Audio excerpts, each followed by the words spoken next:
राधा और कृष्ण की प्रेम कहानी का अंत कहाँ होता है?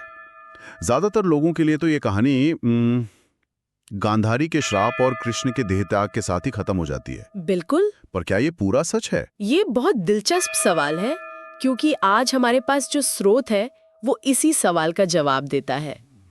जो राधा के अंतिम क्षणों के बाद क्या हुआ उस पर केंद्रित है। अच्छा, मतलब उनके पुनर्जन्म और प्रेम के असल मतलब को फिर से दुनिया में स्थापित करने की उनके मिशन की कहानी। बिल्कुल। तो मतलब हम ये मानकर चल रहे हैं कि जो कहानी हम जानते हैं वो अधूरी है। तो आज का हमारा मकसद सिर्फ इस नई कथा को सुनना नहीं है, बल्कि इसके जरिए प्रेम के आध्यात्मिक रूप को, पुनर्जन्म की धारणा को और सबसे जरूरी बदलते समाज में सच्चे प्रेम की चुनौतियों को समझना। हाँ बिल्कुल, तो चलिए इस भावनात्मक सफर की गहराई में उतरते हैं। तो कहानी हमें वापस बरसाना ले जाती है, लेकिन उस समय में जब राधा अकेली और कह सकते हैं वृद्ध हो चुकी थी। उनका शरीर बूढ़ा हो गया था, पर उनका मन अब भी पूरी तरह से कृष्ण को समर्पित था। और ये इंतजार ही इस कहानी का पहला गहरा पहलू है। ये कोई कुछ दिनों या महीनों का इंतजार नहीं था, ये दशकों का इंतजार था। एक अटूट विश्वास पर आधारित प्रतीक्षा। मतलब उनका प्रेम अब सिर्फ एक भावना नहीं रह गया था। नहीं, वो उनकी पूरी जिंदगी, उनकी साधना बन चुका था। हर सुबह यमुना तट पर जाना और फिर कुटिया में लौटकर कृष्ण का इंतजार करना, बस यही दिनचर्या थी। लेकिन एक सवाल मन में आता है, अगर उनका जुड़ाव इतना गहरा, इतना आध्यात्मिक था, तो कृष्ण ने राधा को अपनी वृद्धावस्था तक अकेले इंतजार क्यों करने दिया? क्या स्रोत इस पर कोई रोशनी डालता है? ये एक बहुत ही स्वाभाविक सवाल है। कथा इसका जवाब सीधे तौर पर तो नहीं देती, लेकिन इशारा करती है। एक तरह से ये उनके प्रेम की अंतिम परीक्षा थी। ये दिखाना था कि उनका संबंध शारीरिक उपस्थिति का मोहताज नहीं है। अच्छा। राधा का ये लंबा इंतजार उनके प्रेम को व्यक्तिगत लगाव से ऊपर उठाकर एक सार्वभौमिक त्याग और समर्पण का प्रतीक बना देता है। और शायद इसी त्याग का नतीजा था वो नाटकीय क्षण। एक सुबह राधा अपने कुटिया में तुलसी के पौधे के नीचे बैठी और उन्होंने एक प्रण लिया। हाँ, उन्होंने कहा, मैं तब तक अपने शरीर को नहीं छोड़ूंगी जब तक श्री कृष्ण खुद मुझे विदा न करें। जब वे मेरे सामने आएंगे और प्यार से मेरा नाम लेंगे, राधे। और उधर द्वारका में स्रोत बताता है कि कृष्ण के पास सब कुछ था, लेकिन फिर भी एक खालीपन था। और जैसे ही उन्होंने आंखें बंद की, राधा की ये पुकार उन तक पहुंच गई। और वो सब कुछ छोड़कर चल दिए? सब कुछ, राजपाट, परिवार, सब कुछ छोड़कर तुरंत बरसाना चल देना। ये उनके उस गहरे आध्यात्मिक संबंध को दिखाता है। ये दिखाता है कि भौतिक दुनिया की कोई भी चीज उस आत्मिक जुड़ाव से बढ़कर नहीं थी। जब कृष्ण वहां पहुंचे तो उन्होंने राधा को तुलसी के पेड़ के नीचे ध्यान में डूबा हुआ पाया। उन्होंने बस एक शब्द कहा, राधे। हाँ, राधे। और ये सुनते ही राधा ने आंखें खोली और शांति से उनके हाथ में अपना हाथ रखकर प्राण त्याग दिए। पर कहानी यहाँ खत्म नहीं होती। नहीं, बल्कि यहीं से एक नया रहस्य शुरू होता है। राधा के अंतिम शब्द बहुत महत्वपूर्ण थे। जब इस धरती पर प्रेम का मतलब खत्म होने लगेगा, तब मैं फिर से जन्म लूंगी। तो ये एक अंत नहीं, एक उद्देश्य की घोषणा थी। बिल्कुल। और इस रहस्य को और गहरा करता है वो पौधा जो उनके देह त्यागने की जगह पर उगता है, जिसे गांव वाले राधा वृक्ष कहने लगे। कहते हैं उसके फल में उनके दोबारा जन्म का राज छिपा था। तो फिर कई साल बीत गए और जैसा राधा ने कहा था, युग बदल गया। प्रेम की जगह कह सकते हैं वासना ने ले ली। हाँ, और तभी बरसाने के पास एक गांव में एक किसान के घर ललिता का जन्म हुआ। और वो कोई आम लड़की नहीं थी। उसे बिना सिखाए बांसुरी बजानी आती थी। यही नहीं, 7 साल की उम्र में एक संत ने उसे देखकर कहा था, वही आंखें, वही मुस्कान, राधा तुम वापस आ गई। तो संकेत मिल रहे थे। और ये तो बाहरी संकेत थे, उसके अंदर भी कुछ चल रहा था, है ना? वो सपने। हाँ, वो सपने। उसे अक्सर सपनों में एक सुंदर श्याम रंग का पुरुष दिखता था जो बस बांसुरी बजाता रहता। ये सपने दरअसल उसकी आत्मा की वो भूली हुई यादें थीं जो सतह पर आने की कोशिश कर रही थी। एक तरह की आध्यात्मिक पुकार। बिल्कुल। जो उसे अपने असली मकसद की तरफ खींच रही थी। और फिर 13 साल की उम्र में वो निर्णायक घटना घटी। यमुना किनारे जब वो बांसुरी बजा रही थी तो अचानक उससे वही धुन निकली जो कृष्ण सपनों में बजाते थे। और कहते हैं कि वो धुन बजते ही जमीन फटी और उसमें से एक स्त्री की मूर्ति निकली जिसके हाथ में बांसुरी थी। जैसे ही ललिता ने मूर्ति को छुआ, एक दिव्य आवाज गूंजी, तुम लौट आई राधे। ये एक तरह का अवेकनिंग मोमेंट था और तभी एक संत हिमालय से लौटकर आते हैं जो उसे देखते ही पहचान जाते हैं। वो उसे बताते हैं, बेटी तुम्हारा जन्म किसी खास मकसद के लिए हुआ है, तुम्हें इस युग को सिखाना है कि सच्चा प्रेम क्या होता है। और यहीं पर उसकी व्यक्तिगत खोज एक सार्वभौमिक मिशन में बदल गई। हाँ, अच्छा, तो ललिता को अपना क्यों तो मिल गया, लेकिन कहानी का दूसरा सिरा, मतलब कृष्ण ने कहाँ और किस रूप में जन्म लिया था? कथा के अनुसार कृष्ण ने भी इस युग में एक युवा साधु अनंतानंद के रूप में जन्म लिया था। वो गांव-गांव घूमकर लोगों को प्रेम का सच्चा अर्थ समझाते थे। उनका उपदेश था, प्रेम का मतलब है त्याग और समर्पण। ये शरीर का नहीं, आत्मा का रिश्ता है। यहाँ पर एक बहुत ही गहरी बात है।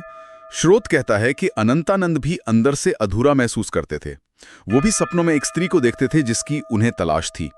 हम अक्सर ईश्वर को सर्वसंपन्न और पूर्ण मानते हैं, लेकिन ये कथा कह रही है कि श्री कृष्ण का अवतार भी राधा के बिना अधूरा था। आपने बिल्कुल सही नस पकड़ी है। हाँ, तो क्या इसका मतलब यह है कि इस कथा के अनुसार दिव्यता का सार अकेलेपन में नहीं, बल्कि एक आध्यात्मिक जुड़ाव में है? यही इस कहानी का सबसे गूढ़ दर्शन है। ये उस अद्वैत दर्शन की ओर इशारा करता है जहाँ शिव और शक्ति या राधा और कृष्ण एक दूसरे के बिना अधूरे हैं। दिव्यता यहाँ एक स्थिर अवस्था नहीं, बल्कि एक गतिशील संबंध है। अनंतानंद का अधूरापन इस बात का प्रतीक है कि आत्मा अपने दूसरे हिस्से से मिले बिना पूर्णता को महसूस नहीं कर सकती, चाहे वो ईश्वर का ही अवतार क्यों ना हो। तो अब दोनों एक दूसरे को ढूंढ रहे थे, बिना ये जाने कि वो किसे ढूंढ रहे हैं। हाँ, और ललिता अपने उस अनजान प्रेम की तलाश में अकेले निकल पड़ी, हाथ में बस एक बांसुरी। वो गांव-गांव भटकी, लेकिन उसे अपनी मंजिल वो नहीं मिली। और इसी यात्रा में उसे एक बूढ़ी औरत मिलती है जो एक कमाल की सलाह देती है। वो कहती है, तुम उसे ढूंढो मत, तुम बस अपनी बांसुरी बजाओ। जो तुम्हारे लिए बना है वो तुम्हारी धुन सुनकर खुद तुम्हारे पास आ जाएगा।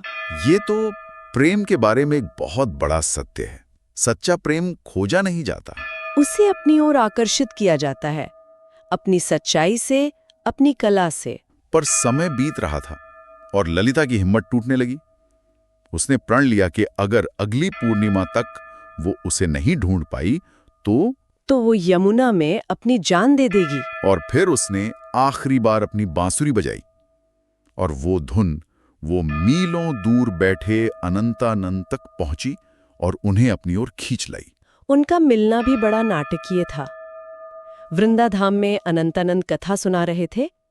सच्चा प्रेम तो वो है जो दूर रहकर भी आपके दिल के पास हो। और तभी उनकी नजर भीड़ में खड़ी ललिता से मिलती है। दोनों एक पल के लिए जैसे जम से जाते हैं। ये शारीरिक पहचान से पहले आत्मा की पहचान का क्षण था। बिल्कुल। अनंतानंद कथा छोड़कर उसकी ओर दौड़ते हैं और कहते हैं, राधे तुम आ गई। ऐसा लगा जैसे युगों का इंतजार खत्म हो गया। लेकिन कहानी इतनी आसानी से पूरी नहीं होती। यहीं से असली चुनौती शुरू होती है। बिल्कुल, क्योंकि जब भी कोई आध्यात्मिक सत्य समाज के नियमों को चुनौती देता है तो टकराव तो होता ही है। उनके मिलते ही आसमान में काले बादल छा गए और एक तेजस्वी साधु कुरंगनाथ प्रकट हुए। कुरंगनाथ वो उनके मिलन का विरोध करते हैं। उनका तर्क था कि अगर एक साधु और साध्वी का प्रेम सफल हो गया तो लोग प्रेम को धर्म से बड़ा मानने लगेंगे, जो समाज की व्यवस्था के लिए ठीक नहीं होगा। पर क्या वो यहाँ सिर्फ एक विलन है? ये एक अच्छा सवाल है। कुरंगनाथ का किरदार दिलचस्प है क्योंकि वो पूरी तरह से नकारात्मक नहीं है। वो एक स्थापित सामाजिक व्यवस्था और नियमों को बचाने की कोशिश कर रहा है। मतलब वो उस डर का प्रतीक है जो समाज को हमेशा नए और गहरे सत्य को अपनाने से रोकता है। हाँ, ये कहानी हमें इस मुश्किल सवाल पर लाकर खड़ा करती है कि जब व्यक्तिगत आध्यात्मिक सत्य और सामाजिक स्थिरता में टकराव हो तो किसे प्राथमिकता दी जानी चाहिए। तो कुरंगनाथ ने उन्हें सीधे सीधे मना नहीं किया, बल्कि उनके सामने एक बहुत ही अजीब शर्त रख दी, एक तरह का आखिरी इम्तिहान। हाँ, उन्होंने कहा, अगर ललिता ने अगली पूर्णिमा से पहले आंखों पर पट्टी बांधकर तुम्हें ढूंढ लिया तो तुम्हारी प्रेम कहानी पूरी मानी जाएगी, वरना तुम्हें युगों युगों तक फिर से बिछड़ना होगा। ये तो बहुत ही प्रतीकात्मक शर्त थी। क्या प्रेम बिना देखे सिर्फ दिल की पुकार से अपने लक्ष्य तक पहुंच सकता है? यही इस परीक्षा का मूल प्रश्न था। और ललिता ने ये शर्त मान ली। आंखों पर पट्टी बांधकर उसकी ये खोज आसान तो नहीं थी। उसे भटकाने के लिए कई नकली साधु आए, यहाँ तक कि कुरंगनाथ ने खुद रूप बदलकर उसे रोकने की कोशिश की। लेकिन जब कुरंगनाथ रूप बदलकर उसके सामने आए तो ललिता का जो जवाब था वो इस कहानी का सार है।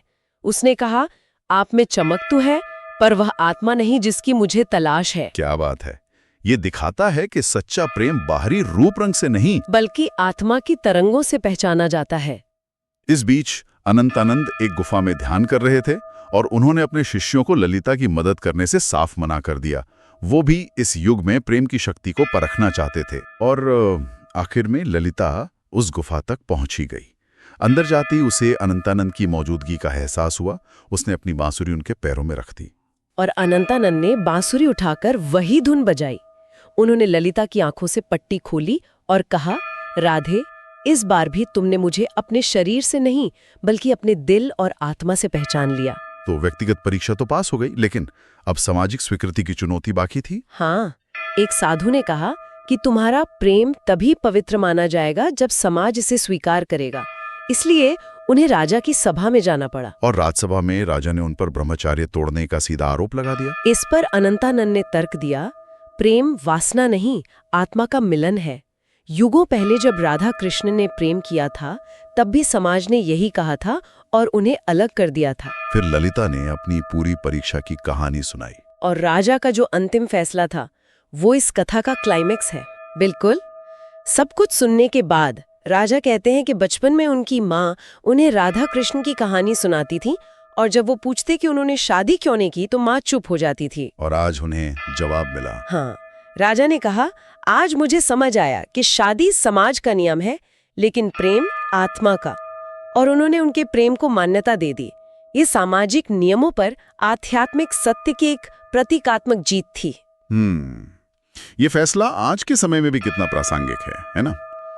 हम आज भी सामाजिक नियमों और व्यक्तिगत प्रेम की सच्चाई के बीच जूझते हैं।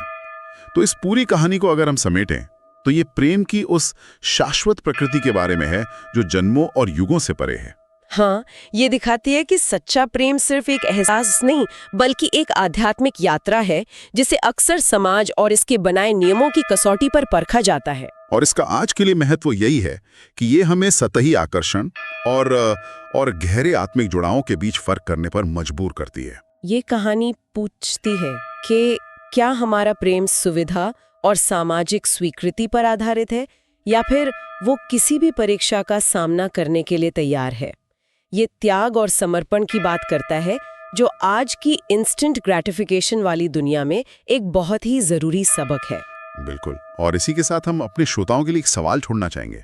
इस कथा के अनुसार क्या प्रेम को पवित्र साबित होने के लिए हमेशा समाज की स्वीकृति की जरूरत होती है या आत्मा का आत्मा को पहचान लेना ही अपने आप में पर्याप्त और पवित्र है? और आज के दौर में जहां रिश्ते अक्सर शर्तों और उम्मीदों पर टिके होते हैं, इस तरह के निस्वार्थ और आध्यात्मिक प्रेम की क्या कोई जगह है?